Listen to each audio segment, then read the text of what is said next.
नमस्कार दोस्तों, स्वागत है आपका आज के वीडियो में। तो वीडियो स्टार्ट करने से पहले आपसे एक छोटी सी रिक्वेस्ट रहेगी। पिछले कुछ दिनों से चैनल की रीच कुछ डाउन हुई है, इसीलिए आप लोग वीडियोस को पूरा लास्ट तक ज़रूर देखें, लाइक करें, हाइप और शेयर करें और एक कमेंट ज़रूर छोड़ कर जाएं ताकि यूट्यूब को पॉजिटिव फीडबैक मिल सके और चैनल की रीच फिर से अच्छी हो जाए। इससे हमारा चैनल अगेन रिवाइव हो सकता है।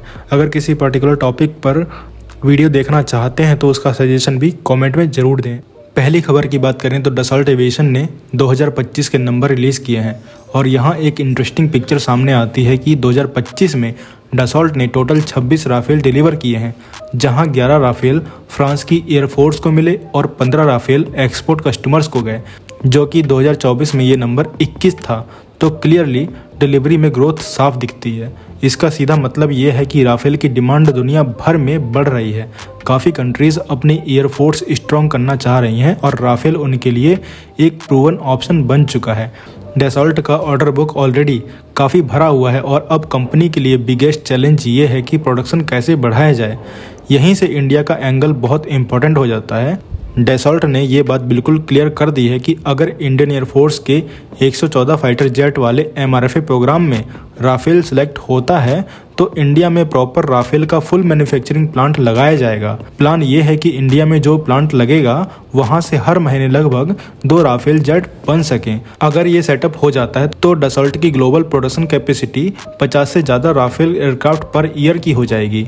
मतलब जो अभी 25 से 26 जेट पर ईयर का सिस्टम है वो ऑलमोस्ट डबल हो सकता है। और एक और इम्पॉर्टेंट बात जो लोग मिस कर देते हैं वो ये है कि इंडिया वाला प्लांट सिर्फ इंडियन एयरफोर्स के ऑर्डर तक लिमिटेड नहीं रहेगा। यहाँ डसॉल्ट का लॉन्ग टर्म प्लान है कि इंडिया को राफेल का ग्लोबल एक्सपोर्ट हब बनाया जाए।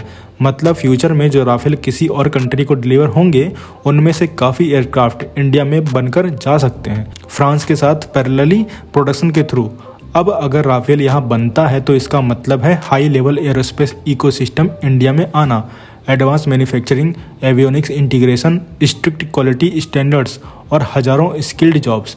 और आज की सिचुएशन ये है कि ग्लोबल लेवल पर फाइटर एयरक्राफ्ट की डिमांड कम नहीं हो रही है, बल्कि टेंशन्स और कॉन्फ्लिक्ट के चलते काफ़ी कंट्रीज़ अपनी एयर पावर को अपग्रेड करना चाह रही हैं। इसी वजह से डसॉल्ट अब एक लिमिटेड प्रोडक्शन वाली कंपनी से निकलकर high volume global fighter manufacturer बनने की डायरेक्शन में मूव कर रही है।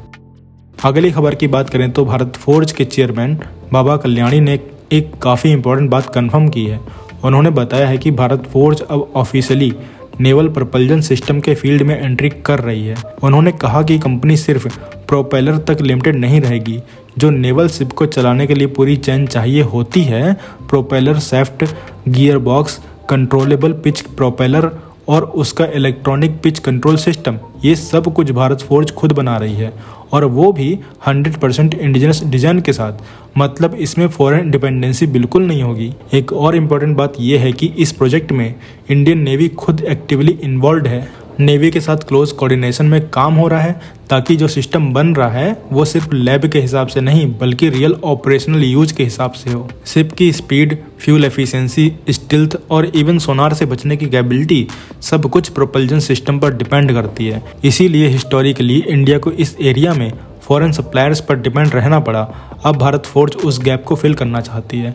इसका एक लॉन्ग टर्म बेनिफिट ये भी है कि जब प्रपल्जन सिस्टम अपना होगा तो नेवी के लिए मेंटेनेंस ईजी होगी, अपग्रेड्स फास्ट होंगे और ओवरऑल कॉस्ट कम पड़ेगी।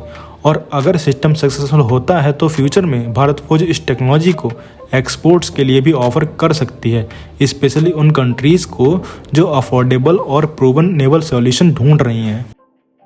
अगली खबर की बात करें तो अपनी इंडियन कंपनी प्राइम टूलिंग्स ने अपना एक नया सिस्टम शोकेस किया है जिसका नाम है गाइडेड ड्रोन हंटर। कंपनी का कहना है कि ये सिस्टम अब ऑपरेशनल स्टेज के काफ़ी पास पहुंच चुका है। जो प्रोटोटाइप दिखाया गया है उससे क्लियरली लगता है कि ये एक गाइडेड इंटरसेप्टर वेपन है जो स्पेशली ड्रोन्स को फिजिकली डिस्ट्रॉय करने के लिए बनाया गया है। शेप देखकर ये एक छोटा कॉम्पैक्ट मिसाइल जैसा लगता है जो वर्टिकली फायर किया जा सकता है। आगे का हिस्सा राउंडेड है जिससे ये आइडिया मिलता है कि इसमें कोई सीकर या सेंसर लगा हुआ होगा और पीछे रॉकेट मोटर के लिए एग्जॉस्ट सेक्शन दिया गया है।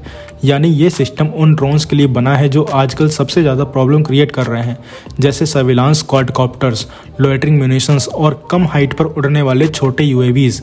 ये उन सिचुएशंस के लिए काफ़ी यूज़फुल है जहां जैमर काम नहीं करता, क्योंकि आजकल काफ़ी ड्रोन्स ऑटोनोमस मोड में भी ऑपरेट करते हैं, जहां सिग्नल जैम होने के बाद भी वो अपना मिशन कंप्लीट कर देते हैं। प्राइम टूलिंग्स का फोकस यहाँ हार्ड किल सॉल्यूशन पर है, मतलब ड्रोन को कंफ्यूज या डिसेबल करने के बजाय सीधा उसे हिट करके डिस्ट्रॉय करना।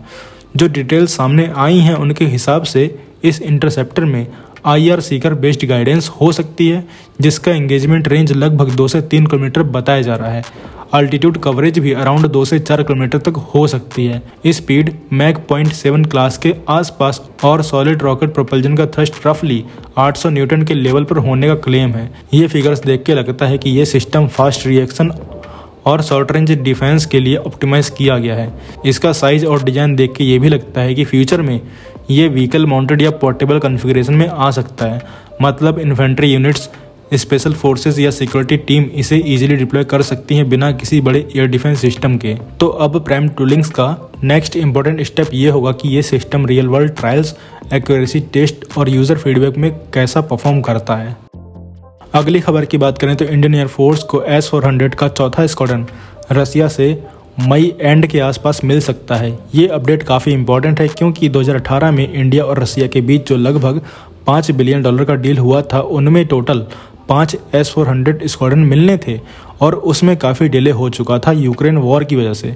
यूक्रेन वॉर के बाद रसिया की डिफेंस प्लांट्स और सप्लाई चेन पर काफ़ी प्रेशर आ गया था, इसी वजह से डिलीवरीज लेट हुई। लेकिन अब रसिया ने ऑफिशियली इंडिया को कंफर्म कर दिया है कि बचे हुए दोनों S-400 यूनिट भी इंडिया को जल्दी मिलेंगे।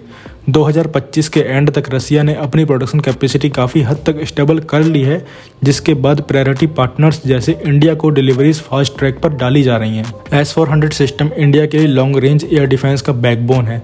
ये system enemy aircraft, cruise missiles, ballistic missiles और ड्रोन्स तक को ट्रैक और इंटरसेप्ट कर सकता है। एक स्क्वाड्रन के साथ मल्टीपल रडार, कमांड व्हीकल और अलग अलग रेंज के इंटरसेप्टर मिसाइल आते हैं, जो 400 किलोमीटर तक के टारगेट को हिट कर सकते हैं। अभी तक इंडिया के पास 3 S-400 स्क्वाड्रन आ चुके हैं, जो वेस्टर्न और नॉर्दर्न फ्रंट पर डिप्लॉय किए गए हैं।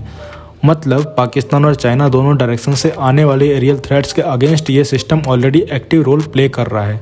चौथा स्क्वाड्रन आने के बाद इंडिया का एयर डिफेंस शील्ड और ज़्यादा स्ट्रांग हो जाएगा, खासकर उन एरियाज़ में जहां कांस्टेंट सर्विलांस और स्टैंड ऑफ वेपन का थ्रेट बना रहता है। एक और इम्पॉर्टेंट बात यह है कि इंडिया और रसिया के बीच अलग से बात चल रही है लगभग 280 एक्स्ट्रा इंटरसेप्टर मिसाइल लेने की।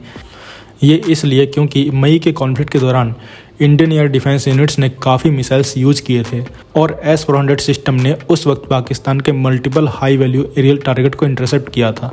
रसिया का प्लान है कि 5वां और लास्ट S-400 स्क्वाड्रन इंडिया को 2026 के एंड तक डिलीवर कर दिया जाए, जिससे पूरा कॉन्ट्रैक्ट कंप्लीट हो जाएगा। इसके साथ साथ रसिया इंडिया में ही S-400 का MRO फैसिलिटी भी इस्टेब्लिश करना चाहता है। तो आप क्या कहेंगे इस खबर के बारे में कमेंट सेक्शन में जरूर बताइए। मिलते हैं नेक्स्ट वीडियो में। Thanks for watching. जय हिंद, जय भारत।